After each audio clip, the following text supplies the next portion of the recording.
Hey guys, welcome back to another video. My name is Gillian Perkins, and if you're interested in starting your own business or even in just starting a little side hustle, then you're in the right place. In today's video, I'm going to be covering 5 different things that you need to think about in order to decide which business you should start. We live in a world with so many great opportunities, and while that's obviously a great thing, it also can make for a bit of a challenging situation when you're trying to decide what to pursue. Okay, so let's get on into it and talk about each of these different things that will help you figure out exactly which business you should start. Okay, now the first one might be the most obvious, but it's that you need to understand your options. At first, you might just be looking at lists and lists of different jobs that you could have, and it could be really overwhelming. So let's break it down into 3 different categories. The first category is service-based businesses. So this could be anything from being a dog walker to a web designer to a writer, anything where you are doing a service for someone else.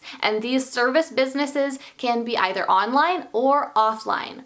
Online, we're talking about things like a freelance writer or an app developer or a project manager. Offline, as you know, it could be pretty much any job you can imagine where you're doing work for someone else. The second type of business opportunity is selling a product. So this again can happen online or off, but basically you're selling some sort of physical product. If you're selling it online, obviously you're going to be shipping it to people. If you're selling it offline, then you could probably just hand it to them. Now, something to keep in mind if you're considering running a product-based business is that the product that you sell could be something that you are actually handcrafting yourself, or it could be something that you have designed or developed and now is being manufactured in a factory, or it could be something that someone else designed and developed and now you are buying it wholesale and selling it retail. So there's a lot of options there, and even if you haven't invented something yourself, you still could run a product business. Alright, and then your third option for a type of business you could start is an information business. This is sometimes also called a content-based business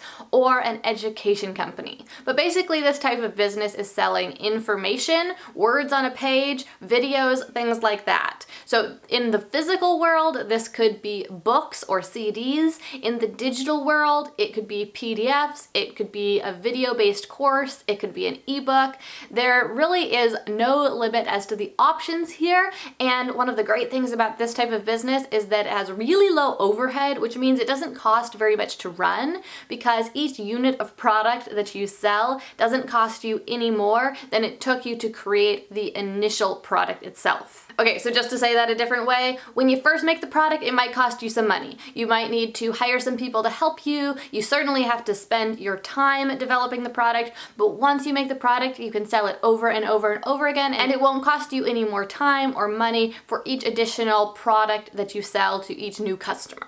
Okay, so as you're thinking about each of these 3 different categories of types of businesses that you could start, if you are considering a service-based business, check the description box down below because I have a free resource for you that will really help you out. It's a list of 50 different freelance opportunities, so these are service-based businesses that you can start online. So everything from a writer to a project manager to a video editor, all sorts of different things. There's 50 of them, and so that will give you a lot of different ideas for different businesses you can start. Okay, so now you understand all your options, and now it's time to get into the actual decision-making process. And the first thing that I want you to think about is what you actually enjoy doing with your time. Now, I'm not talking about do you enjoy editing videos, or do you enjoy cleaning people's teeth, or do you enjoy walking dogs? That's not what I'm talking about here. I'm talking about broader categories. Do you enjoy researching? Do you enjoy talking to people, writing, crafting, planning? What big category of things do you really enjoy doing? Back before I started my own business, I was trying to figure out what my career should be, and so I was constantly looking at all of these lists of different jobs, all of these different lists of college majors, and trying to figure out which one I wanted to have. And I thought maybe I wanted to be a lawyer or an accountant or a journalist. I had a few different jobs that I was considering that I thought I might enjoy, but when I thought about what those people actually did, I realized that those weren't activities that I really enjoyed.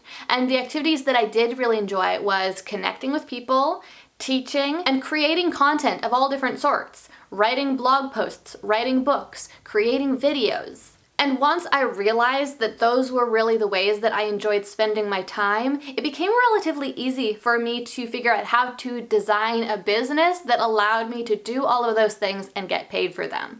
The roadblock that I faced for so long was looking at these different lists of jobs and not really feeling compelled to pursue any of them. None of them sounded like ways that I really wanted to spend 40 hours a week, especially not if I was working for someone else. Okay, so now that you've thought about how you want to spend your time, that leads us right on into the next point, which is to do a day in the life exercise. So this fun little exercise is where you consider what a day in the life of running the business that you're considering would look like.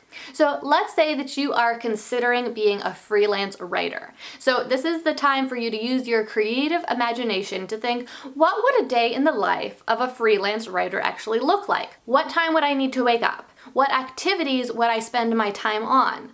How many hours per day would I need to work in order to hit my income goals? Now, since all of these different opportunities that you're considering are businesses that you would be starting yourself, where you would be your own boss, chances are that the hours with most of them are going to be pretty flexible. So the main factor, the main thing that you need to be considering here is really the activities that you'd spend your time on with any given job. I'd really recommend that you do this day in the life exercise for each of the different businesses that you're considering starting, because this is really the number one thing that I think will make your decision the most clear and obvious. Because, for example, it's all well and good to think that you want to start a marketing agency until you consider what a day in the life of running a marketing agency would actually look like. And you might decide that it is just a little bit too much hustle and grind and not enough creative and relaxing pursuit. And that leads us right on into the fourth point, which is to make sure that you're choosing a job that is really in alignment with what is most important to you. We all have different values in life. Maybe you value security, or maybe you value freedom or flexibility. Maybe your income is something that's really important to you, or maybe it's most important to you that you do something that you really enjoy. So I'd recommend that aside from that list of businesses that you're considering starting, you just make a list of your values in life.